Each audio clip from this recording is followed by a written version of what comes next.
At the same moment the child screamed, and she saw it point tearfully at the Flanton Tragedy. The mother, who had seen nothing of all this, stooped and spoke to him reprovingly. "What's the matter, Johnnie?" she said. "Sh! Don't make such a noise. Here we are at Mrs. Wales's gate, and you mustn't make a fuss. Now be a good boy and wait here till Mother comes out." She rang the area bell and stood, basket in hand, waiting to be admitted. But Johnnie gazed at one spot in the street, with eyes full of tears, and with now and then a sob gurgling from his throat. He could not forget what he had seen. The door opened for the mother, who disappeared inside the house with one last command to the child. "Now be a good boy, Johnnie. I'll be back in half a minute." Hardly was she out of sight when Johnnie started through the snowdrift toward the middle of the street. With difficulty he lifted his little legs out of the deep snow. Now and then he stumbled and fell into the soft mass. But he rose only the more determined upon his errand, and kept his eyes fixed on the wreck of the Flanton Dog.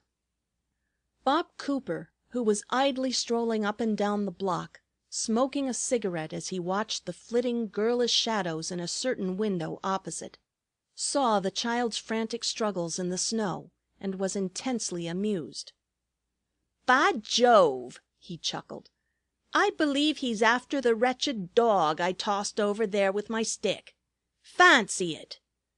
And carelessly he puffed a whiff of smoke. At last the baby reached the middle of the street and stooped to pick up the battered toy. It was flattened and shapeless, but the child clasped it tenderly and began to coo softly to it. "By Jove!" repeated Cooper. "Fancy caring so much about anything. Poor kid, perhaps that is all the Christmas he will have." He blew a thoughtful puff through his nose.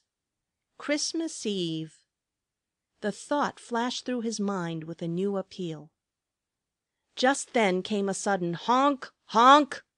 An automobile had turned the corner and was coming up at full speed. It was the same machine which had passed a few minutes earlier in the opposite direction. "Hey there!" Cooper yelled to the child. But the latter was sitting in the snow in the middle of the street, rocking back and forth, with the Flanton Dog in his arms. There was scarcely time for action. Bob dropped his cigarette and his cane, made one leap into the street and another to the child, and by the impact of his body threw the baby into the drift at the curb. With a horrified honk, the automobile passed over the young man, who lay senseless in the snow. He was not killed. Miss Terry saw him taken to his home close by, where his broken leg was set and his bruises attended to. She saw him lying bandaged and white on his bed when the woman and her child were brought to see him. Johnnie was still clasping closely the unlucky Flanton Dog. "Well, kid," said the young man feebly, "so you saved the dog after all." "Oh, sir," cried the poor woman, weeping, "only to think that he would not be here now but for you! What a Christmas that would have been for me! You were so good, so brave!" "Oh, rot!" protested Bob faintly. "Had to do it. My fault, anyway. Christmas Eve. Couldn't see a kid hurt on Christmas Eve." He called the attendant and asked for the pocketbook which had been in his coat at the time of the accident. Putting it into the woman's hand, he said, "Good-bye. Get Johnnie something really jolly for Christmas. I'm afraid the dog is about all in. Get him a new one." But Johnnie refused to have a new dog. It was the poor shapeless Flanton animal which remained the darling of his heart for many a moon. All this of past and future Miss Terry knew through the Angel's power. When once more the library lightened, and she saw the pink figure smiling at her from the mantel, she spoke of her own accord. "It was my fault, because I put the dog in the way. I caused all that trouble." "Trouble?" said the Angel, puzzled. Do you call it trouble? Do you not see what it has done for that heartless youth? It brought his good moment. Perhaps he will be a different man after this.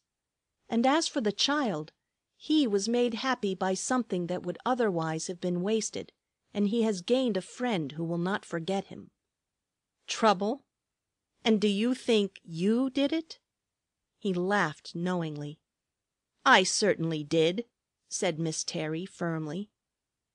"But it was I, yes, I, the Christmas spirit, who put it into your head to do what you did. You may not believe it, but so it was. You too, even you, Angelina, could not quite escape the influence of the Christmas spirit, and so these things have happened. But now let us see what became of the third experiment." Chapter 10. Noah Again. In the Street of Candles a woman dressed all in black had picked up the poor old Noah's Ark and was looking at it wildly. She was a widow who had just lost her only child, a little son, and she was in a state of morbid bitterness bordering on distraction. When the second woman with the two little ones came up and begged for the toy, something hard and sullen and cruel rose in the widow's heart, and she refused angrily to give up the thing. She hated those two boys who had been spared when her own was taken. She would not make them happy. "No, you shall not have it!" she cried, clutching the Noah's Ark fiercely. "I will destroy it!" The poor woman and the children followed her wistfully. The little boys were crying. They were cold and hungry and disappointed. They had come so near to something pleasant. They had almost been lucky, but the luck had passed over their heads to another. The woman in mourning strode on rapidly, the thoughts within her no less black than the garments which she wore. She hated the world. She hated the people who lived in it. She hated Christmas time, when everyone seemed merry except herself. And yes, most of all she hated children. She clenched her teeth wickedly. Her mind reeled. Suddenly, somewhere, a chorus of happy voices began to sing the words of an old carol. Holy night, peaceful night, all is dark save the light. Yonder where they sweet vigil keep o'er the babe who in silent sleep rests in heavenly peace.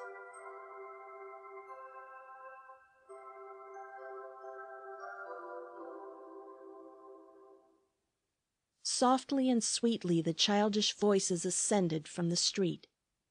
The woman in black stopped short, breathing hard. She saw the band of choristers standing in a group on the sidewalk and in the snow, their hats pulled down over their eyes, their collars turned up around their ears, their hands deep in pockets. In their midst rose the tall wooden cross carried by a little fellow with yellow hair. They sang as simply and as heartily as a flock of birds out in the snow. The woman gave a great sob. Her little lad had been a choir boy. Perhaps these were his one-time comrades. The second verse of the carol rang out sweetly. Holy night, peaceful night, only for shepherd's sight came blessed visions of angel throngs, with their loud hallelujah songs, saying, Jesus is come.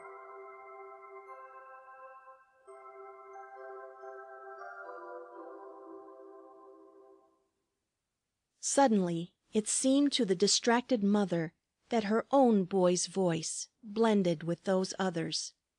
He, too, was singing in honor of that child. Happy and ever young, he was bidding her rejoice in the day which made all childhood sacred.